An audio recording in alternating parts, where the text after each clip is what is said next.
He is coming.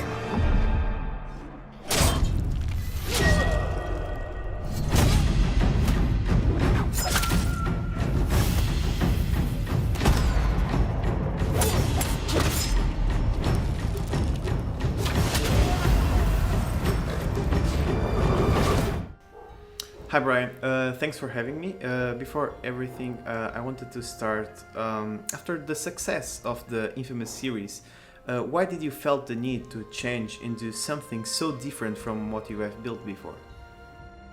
Well, we'd been working on infamous games for almost a decade at that point, and I think creatively we had achieved what we wanted to achieve. We'd helped launch the PlayStation 4 with Second Son and done First Light as a follow-up, and I think we were ready. It was time for a change. You could feel it, and so we set about. We sat with Sony and said, "Hey, we think it's time to do something new." And Ghost is the project, 6 years later, that is born of that decision. The team has managed to honor the Japanese culture and tales of that time. What did you use as source of inspiration? I think the initial inspiration for us really were the films of Akira Kurosawa. I was a minor in film and really loved his work.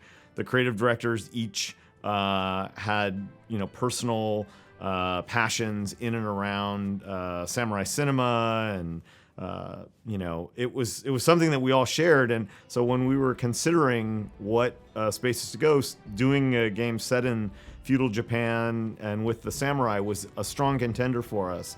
And it became the sort of lightning bolt moment was when we were reading histories of this period and found the Mongol Invasion of Tsushima. And I think there was a single day where that was found, and we were suddenly very sure that this was the game we were supposed to make. This was the story we were going to tell, and the rest is now about to be released to the public. And the team made some trips to the island to explore and take notes. Can you tell us some cool stories?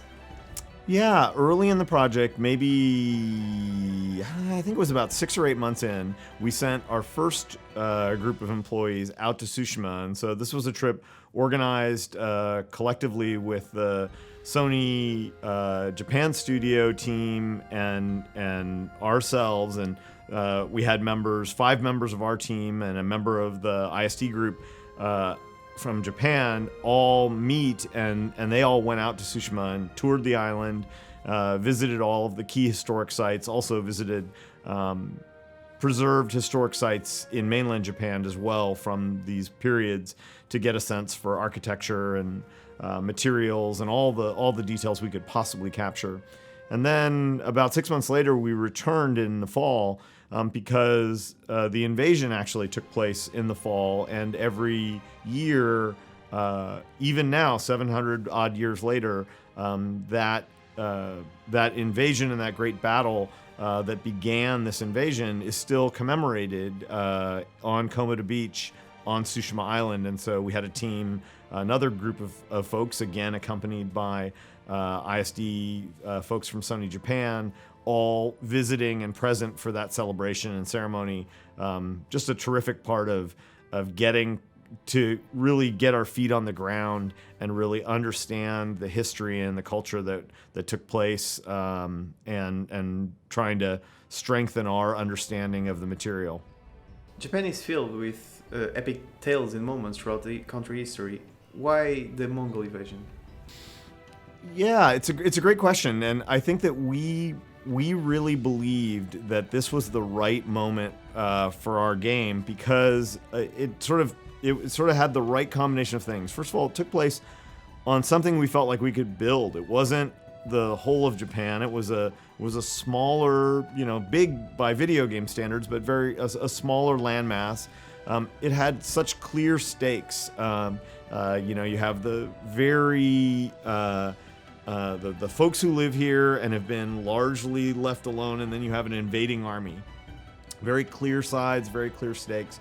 And then you have a really decisive loss in the battle where the Mongols basically overran the defenses of the island.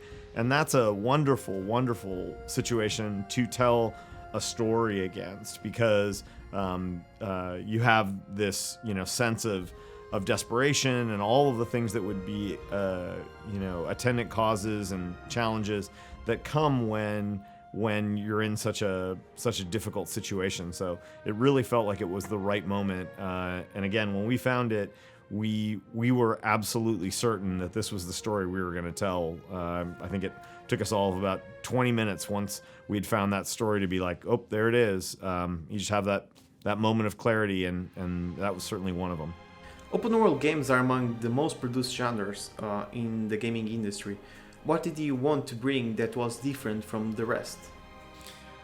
Well, I think we wanted to, first of all, use it as a chance to improve in our craft. We'd been working in the genre. It wasn't altogether new for us, but we'd never done something at the scope that we were trying with Ghost, and we wanted to push those boundaries for ourselves. And then I think we felt like we had this core fantasy, this wandering samurai fantasy, which is such a fit for an open world experience. And let me explain what I mean. The core fantasy, the thing that is aspirational and inspiring for us of being a samurai, is this idea that you're wandering the landscape, going town to town, having adventures, helping people. This sort of wandering sense of it is part of the core fantasy of being a samurai to us. And as a result, it fits as an open world game because that level of freedom and that level of openness is what they afford the player. And so I think it was never in doubt for us that we would approach this as an open world game. Were there some things that you took from Sly Cooper or Infamous that you wanted to bring for this project? Yeah, every piece of work we do, we are obviously building on top of our previous work, and so Infamous does build on some of the lessons and know-how that we learned while doing Sly, and so again, whether it's the ability to scale the team up to do a large open world, the feel of the controls in your hands, one of the things I think that is carried through all of our work is that sense that when you're playing the game, when we're at our best, the controller really disappears and you just are playing the experience. A lot of those things are carried from Sly through to Infamous and now into Ghost. So it's our continued progression and journey as game makers that is a huge part of why I think we could make a game. It's not a huge team. We only have 145 people. To be able to make a game like this, it wouldn't have been possible if we hadn't have made those previous projects. Can you speak a little bit more about a photo mode? Because for me, this is the first time since I remember that I feel this is much more than just a mere feature. Why did the team wanted to dig so deep in terms of options? Yeah. So we have a lot of passion for photo mode. Plus or minus, Infamous Second Son was the game that kind of introduced the modern photo mode into the scene, and so we have history there. We want to build on that history. But I think also the world itself, the environments, the foliage, the weather, the skies, all of that is a huge part of the proposition of Ghost. It's such a huge part of what we worked to achieve, to present this to players.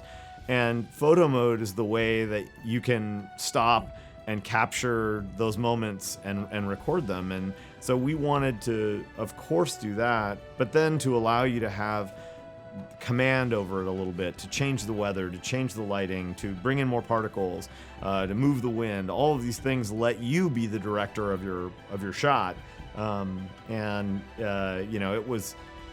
This is a passion project for us, and so the ability to do all of those things, I don't think we ever doubted that we were going to get that level of fidelity in photo mode. Where did came the idea of using the wind as our compass? So it actually came from the samurai cinema, the Kurosawa inspiration, but it wasn't a straight line.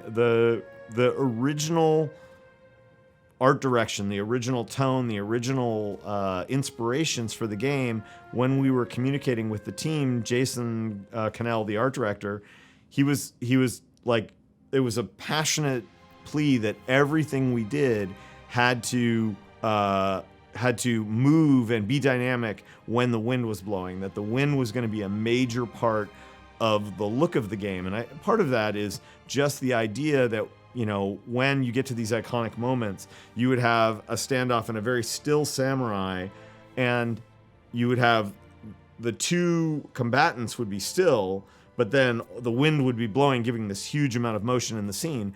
And so we had to make sure that everything, you know, the grasses, the trees, the clothing, everything had to move in the wind.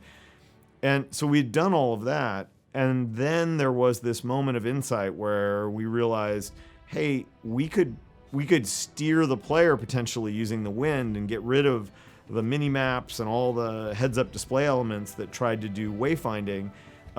And that was an easy thing to try because we'd done all this work to make the wind react everywhere and for everything. And so it was a surprisingly quick journey once that insight had been had to have it, you know, implemented as a prototype. And for me, and I think for a lot of us, it was very obvious once we had the prototype that you're like, okay, this is going to work. You know, we're going to do this. It was one of those moments. Tsushima is filled with a lot of life, colors, making the world feel alive. How did you manage to balance the realism of the story with the fabled world that you have created?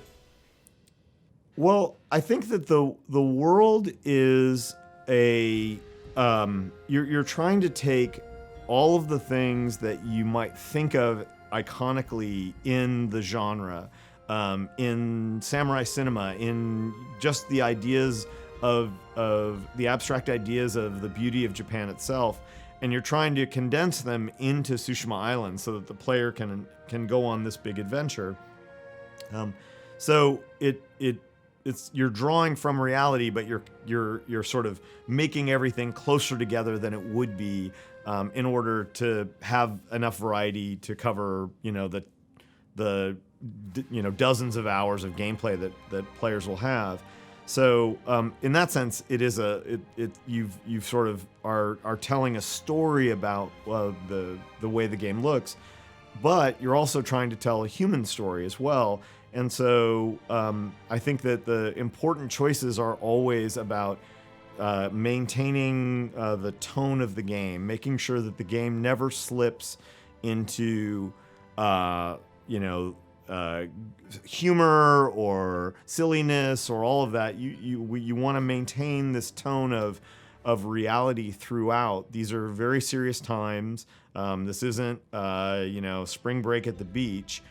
This is a literal battle for people's lives. And so, you know, we want to keep that. But at the same time, it's not, you know, you go from a battlefield and you walk 100 feet and you're in beautiful nature again. The island hasn't been ruined. And so it's this balance of the horror that has gone on, and still the natural world is giving you hope and preserving your spirit as you move forward. The story of Jin Sakai is based on honor and loss, the transition between the samurai and the ghost, using slow and direct dialogue. Like you said, like samurai movies, like Kurosawa movies. Do you think players are going to appreciate this way of telling an epic tale?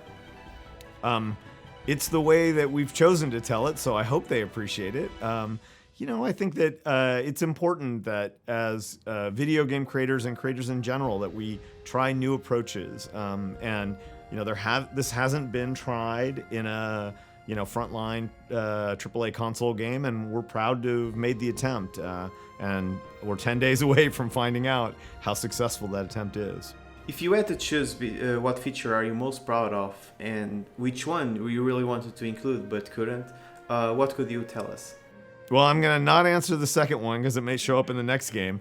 But the first, the answer is, for me, very obvious. I think the wind was one of those moments in a project where the right idea comes at exactly the right time, and the fact that we were able to get rid of that, you know, rotating, scrolling mini-map and instead let you feel like maybe the island itself, maybe nature herself is on your side, is helping you, is guiding you on this journey. I think it's just a wonderful feeling.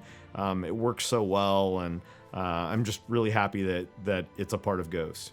Would you like to see Ghost of Tsushima transition to other forms of media? I've been in a lot of meetings about transitioning IPs into other forms of mediums, and while they're super entertaining, they never seem to amount to much. So I think we'll stick to video games and let the other stuff take care of itself. The ending suggests that we could see more from Jin Sakai. Would you rather go back to Infamous or do another Ghost of Tsushima? I don't think we're ready to make that decision yet. We're in one of the most important 10-day periods of the entire project, which is the launch of the game, and I think we'll wait and see how the launch goes. We've been working towards this for 6 years, and I think we're going to let it play out, and then we'll make our decision. Brian, thank you very much for the interview. Thank you too.